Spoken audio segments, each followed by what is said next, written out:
What are the broad themes here? Yes, it's taxpayer first in the estimation of the White House. What's the White House trying to do with this document? The White House is saying that this is a document, this is a budget that focuses on the taxpayer, less so on the beneficiaries of various programs that would be cut under this proposal. They're saying they're looking at all of these programs and trying to figure out whether or not they are good programs, whether or not these programs are efficient. And several of the programs, everything from Medicaid to disability insurance, are being cut. And that's something that is not being received too well on Capitol Hill. It's an argument that the White House is making, but the president is proposing this budget, and Congress will have the final say when it writes its spending plan over the next few months. But it's not being received very well, just because some of the cuts are very drastic and they affect programs that are very popular in a number of different districts, including in areas where the president performed very well in November. So this is not the budget that's going to end up on the president's desk, but it does show some of his ideas for how he wants to spend taxpayer dollars. Michelle, underpinning this is the promise of, and it is a promise, of 3% growth in the U.S. economy. That underpins a lot of what the White House has put forward when it comes to economic policy. How critical is that to this budget working, if in fact it were to get through Congress and back to the president's desk?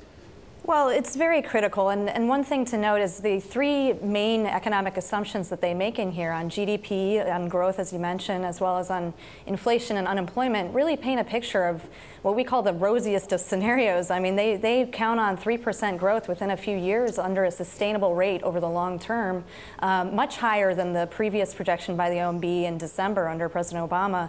But at the same time, unemployment and inflation kept in check. So really, a lot of economists are crying foul here, not just because of the very high and optimistic GDP rate, but how those other factors play out as well, which would really be the holy grail, really, of economic growth. And Michelle, while we're talking about assumptions here, there's also the assumption that the House version of the Republican health care overhaul would get through as well. That's a pretty big assumption to make at this point.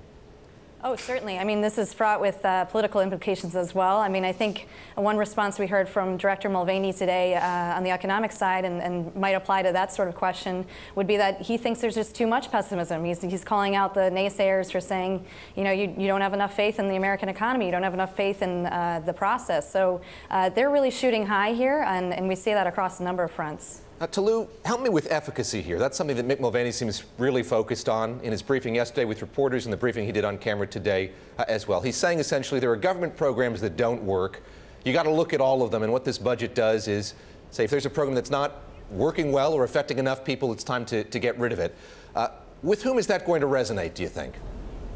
Well, there are definitely programs within the federal government that don't have the popularity in Congress and are ripe for cutting because they have not proven the results. And Director Mulvaney talked a lot about those types of programs. But when you look at this budget, it goes much further beyond some of those pet projects and some of those minor areas of spending where things have not gone particularly well.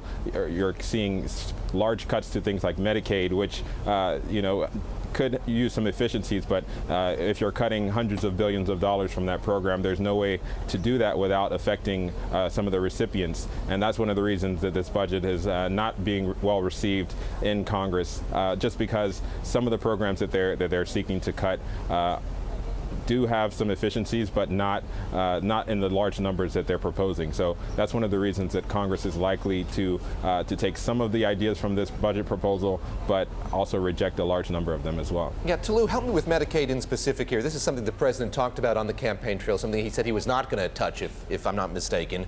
What's the White House saying in response to those who say, look, he's going against what he said on the campaign trail? Yeah, the White House is acknowledging that the president did say that he was not going to cut Medicaid, Medicare, or Social Security. They're saying that he kept his promise on two of those, Social Security and Medicare. But on Medicaid, he's focusing on finding efficiencies within that system. They pointed to the American Health Care Act, which passed the House, and said that the president fully embraced the health care reform that the House passed, and that included several large cuts to Medicaid. So they're saying that the president has taken some advice, and he's realized that the system as it currently stands is not sustainable, and he's accepted that and decided to go against his campaign pledge of not cutting Medicaid, instead reforming the system. But they say on Medicare and Social Security he's standing firm and deciding not to cut those very large spending programs. So that's how the White House is responding.